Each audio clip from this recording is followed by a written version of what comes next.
দেখেন আমাকে দেখে হাঁসগুলা কি করতেছে, মানে ছাড়া দিতাম তো বান্ধিয়ে রাখছি যাতে বাহির না হইতে পারে। গ্রামে বেকার না বসে থেকে কয়েকটা মুরগি পালন করলেও কিন্তু ভালো লাভবান আপনি হবেন। তো মুরগিকে খাওয়ান দিব এখন, তো এই বোলটাতে মূলত খাওয়ান দিব। দেখেন মুরগিগুলো কিন্তু চলে আসছে খাওয়ানগুলো দেখে।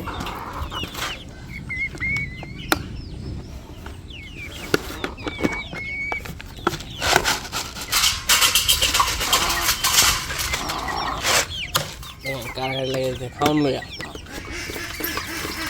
এই একটা অবস্থা।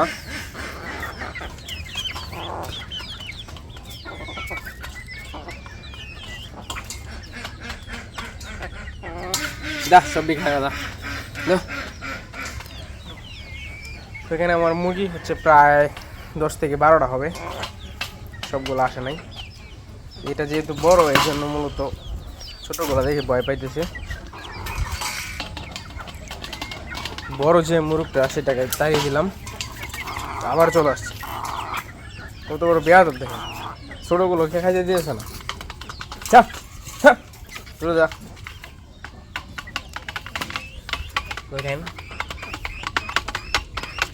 ছোটগুলো মুরগির বাচ্চাগুলো যেভাবে খাইতেছে, যখনই খাবার দিই না কেন আমাকে দেখে দৌড়চ্ছে, কাছে চলে আসে এবং কি এই ফিটগুলো খায়,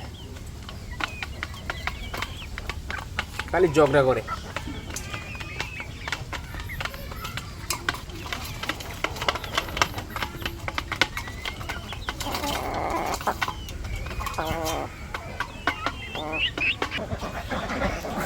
আমরা শুধু বাড়িতে হাঁস মুরগি দুটোটাই পালন করি এবং কি মুরগিও পালন করি, হাঁসও পালন করি। দেখেন আমাকে দেখে হাঁসগুলা কি করতেছে, মানে ছাড়া দিতাম তো বান্ধিয়ে রাখছি যাতে বাহির না হইতে পারে। তো এই জায়গায় মূলত হাঁসের খাবার দিয়েছিলাম, তো সেগুলো খেয়ে ফেলছে। তো আমাকে দেখে হাঁসগুলো যাতে আমি বাহির করি কি করতেছে দেখেন। মানে গ্রামে থেকে বেকার না বসে থেকে কিছু মানে পালন করা ভালো, আমি মনে করি যে এটা